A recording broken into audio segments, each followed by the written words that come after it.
चलिए शुरू करते हैं महादेव को प्रणाम करके। माँ सरस्वती हमारी जीवा पर विराजमान हो, गणेश भगवान हमें बुद्धि दें और भगवान महादेव आदित्य सूर्य नारायण जो हैं हमारे मार्ग का हमारा पथ प्रदर्शित करें, और चंद्रमा इस रात्रि में हमें ये ज्ञान और ये जो दैव दैव विद्या है इसको सीखने में हमारी सहायता करे। इसी कामना के साथ हम इसे शुरू करेंगे। चलिए, तो ये हमने कल पढ़ा था, ये संचित कर्म वगैरह सब आप लोगों ने पढ़ लिए थे, और जो है अब चलिए आगे चलते हैं। अब ये है टाइम मेजरमेंट एंड एस्ट्रोनॉमी जो हमें आज पढ़ना था। अब ये टाइम मैनेजमेंट क्या होता है, सब लोग ध्यान से सुनिएगा, बहुत इजी भाषा में इसको समझने की कोशिश करेंगे, है ना। कि आपने सुना होगा कि समय जो है इससे बड़ा कुछ नहीं, एक्चुअल में समय ही है। ये समय ही आपको और हमें मिलाता है, ये समय ही हमें धरती पे लेके आता है, यही समय हमें एक दिन यहाँ से ले भी जाता है। यही समय बुरा भी होता है, अच्छा भी होता है, सभी खेल इस समय में ही हो रहे हैं, है ना। और ये जो गोल गोल धरती आपको घूमते हुए दिख रही है आपके स्क्रीन पे, ये समय को ही इंगित करती है। 24 घंटे ये घूमती रहती है। तो एस्ट्रोलॉजी में दो चीजें होती हैं, एक होती है एस्ट्रोनॉमी जिसे हम खगोल कहते हैं, आप जब बचपन में पढ़ते होंगे आपने इसका नाम सुना होगा, खगोल विज्ञान। और दूसरा होता है टाइम कैलकुलेशन, यानी काल की गणना। यानी आप देखते हैं ना कितने बजे पैदा हुए, क्या ग्रह डिग्री पे है, तो वो हम सारी चीजें जब आप ज्योतिषी से बात करते हैं तो ये सारी चीजें जो है हमें अब समझ में आने लगेंगी। अब यहाँ पे ये बेसिक थ्योरी है कि समय का मूल आधार क्या है। देखिए, ज्योतिष में समय का जो चक्र है उसे इस तरह देखा जाता है जैसे वो एक साइकिलिक कॉम्बिनेशन, ना कि लीनियर। ये साइकिलिक है, इसीलिए जब हम ज्योतिष में आगे सीखेंगे तो हम देखेंगे ग्रह जो हैं वो 24 घंटे घूम रहे हैं, है ना, उस कुंडली में। और यही तो हमारे आकाश में भी होता है, सूर्य उगता है, सूर्य छिपता है, हमें ये दिखता है। हालांकि सूर्य ना उगता है ना छिपता है, धरती ही उसके चक्कर काटते हुए एक धुरी से दूसरी धुरी पे आती है, तो उगना छिपना उसका चलता रहता है। लेकिन ये एक साइकिलिक कॉम्बिनेशन है। और ज्योतिष में एक चीज हमेशा याद रखिएगा, जो दिखता है उसका महत्व है, जो एक्चुअल में है उसका महत्व उतना नहीं है, यानी उसकी इंपॉर्टेंस उतनी नहीं है जो एक्चुअल में है। हमें दिखता है सूर्य घूम रहा है तो हम सूर्य को ही घुमाएंगे, हमें दिखता है कि बाकी ग्रह घूमते हैं, हम उन्हें ही घुमाएंगे। आगे जाके जब हम ज्योतिष में सीखेंगे कि भाई वक्री ग्रह का क्या, आप देखते रहते होंगे रीलें वगैरह जी, गुरु वक्री हो गया, शनि वक्री हो गया, बुध वक्री हो गया। वो वक्री ग्रह भी, उनका मीनिंग क्या होता है, वो होते नहीं है, वो भी सिर्फ दिखते ही है। तो जन्म का एग्जैक्ट समय जो है उसे डिसाइड करना, यानी जो आपका लग्न होता है ना, जो आप कुंडली, जन्म कुंडली जो आपकी दिखाते हैं वो क्या होगा, ये पूरे का पूरा चार्ट का स्ट्रक्चर जो है वो तय करता है उसी साइकिलिक कॉम्बिनेशन पे जो पूरे दिन चलता है, घूमता है। अब हर ग्रह की अपनी गति है, सामान्य गति की भी चर्चा कर रहे हैं, क्या गति है। तो सूर्य जो है, ये मैंने पहले भी बताया था, और इसीलिए मैंने आज सुबह वीडियोस भी वो भेज दिए थे वेबिनार में, जो मैंने सूर्य और चंद्रमा की गणनाओं वाले जो वीडियो थे, और वो सभी लोग एक बार फिर से देख लीजिएगा ताकि आपको और भी अच्छे से चीजें क्लियर होंगी। हालांकि हम तो चर्चाएं करते चलेंगे ही, और जहां आपको डाउट होगा वहां मैं क्लियर करूंगा उसको। सूर्य एक राशि में कितने दिन रहता है, ये एक लिखने वाली बात है, और ध्यान से लिखिएगा जो मैं बता रहा हूं। सूर्य एक राशि में 30 दिन रहता है, यानी प्रतिदिन सूर्य 1 डिग्री मूव करता है। यानी एक राशि कितनी डिग्री की होती है, 30 डिग्री की, है ना। ये हमेशा याद रहने वाली बात है, बेसिक बात है, सबसे बेसिक हमेशा याद रहनी चाहिए कि एक राशि कितने डिग्री की है, तो एक राशि 30 डिग्री की है। और सूर्य एक राशि में 30 दिन रहता है, इसीलिए वो एक एक दिन एक एक डिग्री चलता है। कितना, एक एक डिग्री, ओनली 1 डिग्री, ठीक है ना। अब 1 डिग्री का मीनिंग क्या है ये भी अभी आगे समझेंगे। चंद्रमा जो है वो एक राशि में 54 आवर्स रहता है, दो दो दिन और 6 घंटे, या 2.25 दिन कहिए, है ना। एक राशि में 54 आवर्स, 54 घंटे एक ही राशि में रहता है। यानी चंद्रमा जो है वो एक दिन में, सूर्य एक दिन में 1 डिग्री चलता है, चंद्रमा एक दिन में 12 डिग्री चलते हैं, है ना। कितना बड़ा डिफरेंस हो गया देखिए, है ना। ठीक है, तो चंद्रमा एक दिन में कितना चलते हैं, 12 डिग्री। सूर्य एक राशि में एक दिन में कितना चलते हैं, 1 ही डिग्री चलते हैं, ठीक है। इसीलिए चंद्रमा 12 की 12 राशियां जिनके बारे में हम आगे पढ़ेंगे आज, उनमें चंद्रमा 27 से लेके और 29 दिन के बीच में लगभग अपना चक्र पूरा कर लेते हैं, है ना। हालांकि इसे हम 30 दिन का नाम देते हैं क्योंकि वो कुछ 29 दिन और कुछ घंटे और इस तरह का कॉम्बिनेशन है, तो उतना डीप में हमें जाना नहीं है, उतनी गणित हमें या नहीं सीखनी मैथमेटिकल क्लास की तरह, लेकिन बेसिक कॉन्सेप्ट हमें पता होने चाहिए। इसीलिए एक महीना जो होता है वो चंद्रमास होता है। अभी आगे जब हम पढ़ेंगे तो हम देखेंगे चंद्रमास मतलब, आपने सुना होगा कि एवरी मंथ हैज टू पक्षास, दो पक्ष होते हैं, है ना, एक शुक्ल पक्ष, एक कृष्ण पक्ष।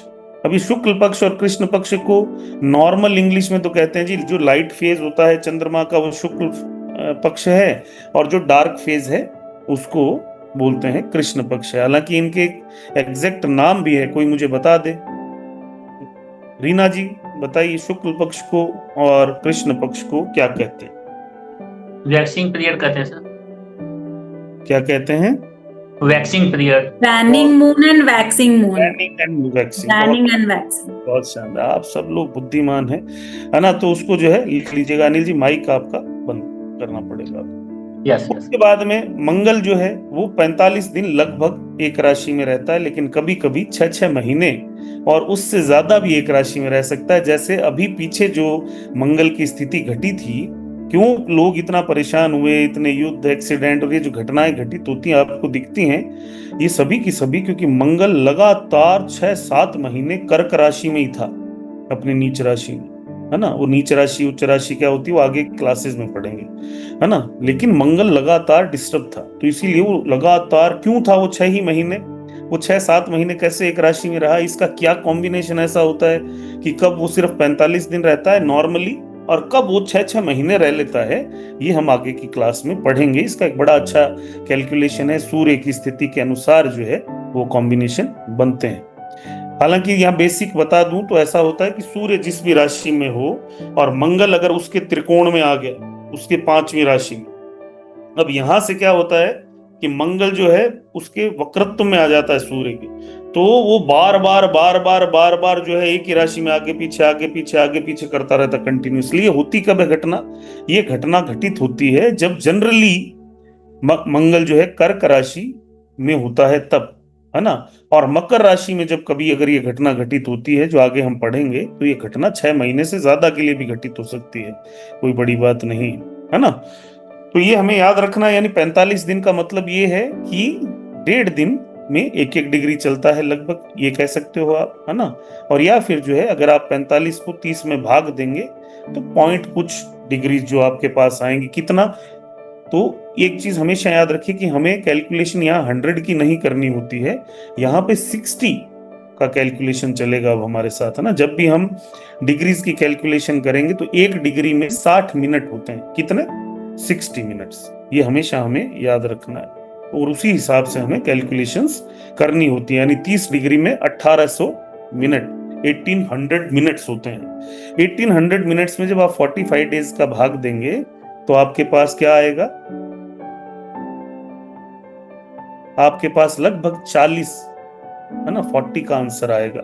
40 यानी 0.40 डिग्रीज पर डे मंगल जो है चलता है ना, 0.40, क्योंकि 60 डिग्री का ही है टोटल कॉम्बिनेशन, तो जो है हम उसको इस तरह से देखते हैं कि भाई उसका कॉम्बिनेशन क्या बनता है। शनि जो है ये सबसे ज्यादा एक राशि में रहते हैं 2.5 साल के लिए, लगभग 2.5 ईयर्स, यानी 30 महीने के लगभग, 29 से 30 महीने। जुपिटर जो है ये एक राशि में रहते हैं 12 से 13 महीने, फिक्स नहीं, 12 भी हो सकते हैं, 13 भी हो सकते हैं। बुध जो है 1 महीने के लिए, और शुक्र जो है 27 से 30 दिन के लिए, है ना। ठीक है, बुध जो है 1 महीना, शुक्र जो है 27 से 30 दिन, गुरु 12 से 13 महीने, शनि 2.5 साल, और राहु और केतु दोनों ही 18 महीने, लगभग कुछ दिन ऊपर नीचे हो जाते हैं, है ना, तो लगभग 18 महीने रहते हैं। और ये सब मूवमेंट मिलके हमें बताते हैं कि समय का क्या अर्थ है ज्योतिष में, जो हम आगे आज पढ़ेंगे। ठीक है, ये बेसिक बातें हैं। अब खगोल का और एस्ट्रोनॉमी का क्या योगदान है ज्योतिष में, पहले इसे समझ लेते हैं। देखिए, आकाश में ग्रहों, नक्षत्रों, राशियों की गति का अध्ययन किया जाता है ना, कि नक्षत्र जो हैं वो कितने डिग्री पे हैं, आपने सुना होगा। आपने ज्योतिषियों में जब भी आपने कुंडलियां दिखाई होंगी तो आपने सुना होगा कि जी आपका ग्रह जो है, आपका जुपिटर इतने डिग्री पे है, आपका शनि इतने डिग्री पे है। आप लोगों ने मुझसे भी कभी कंसल्टेशन ली होगी तो मैंने भी बताया होगा जी आपका जो है ये ग्रह इतने डिग्री पे, ये नक्षत्र इतने डिग्री पे, जो भी चीजें हैं, या ग्रह इतने डिग्री पे इस नक्षत्र में बैठा है, ये सारी बातें जो है ये हम आगे समझेंगे। ये मैं क्यों बता रहा हूं कि इसको खगोल से कैसे कनेक्शन देखना है। तो ज्योतिष में हम समझते हैं कि ग्रह का रियल टाइम मोशन क्या होता है ना, एक्चुअल में वो कैसे मूव कर रहा है। तो राशि चक्र जो हम बनाते हैं, 12 राशियां जो होती हैं, वो जो है 360 डिग्री, यानी पूरा स्पेस जो है इसको हम 360 डिग्री मानते हैं, है ना, कि इससे ज्यादा कुछ हो नहीं सकता। 360 डिग्री में सब कुछ है। 360 डिग्री में हम 12 राशियां, 12 zodiac signs are equally divided in 360 degrees. So every zodiac sign, each zodiac sign gets 30 degree each, है ना, 30 डिग्रीज ईच हो जाता है वो। 12 राशियां, उनके नाम अभी आगे पढ़ेंगे। नक्षत्र जो है 27 स्टेलर डिविजन्स हैं, है ना, यानी 27 नक्षत्र हैं हमारे पास, जो डीप प्रिडिक्शन के लिए काम आते हैं। ग्रह ऊपरी ऊपरी प्रिडिक्शन करते हैं, नक्षत्र डीप प्रिडिक्शन करते हैं, ये हमेशा याद रखिएगा। जब भी आपको डीप प्रिडिक्शन की जरूरत पड़ेगी, नक्षत्रों को समझना जरूरी हो जाता है, क्योंकि एक व्यक्ति के जन्म का, मरण का, सब चीजें जो हैं ये नक्षत्र से ही डिसाइड होती हैं, ग्रहों से डिसाइड जनरली नहीं होती।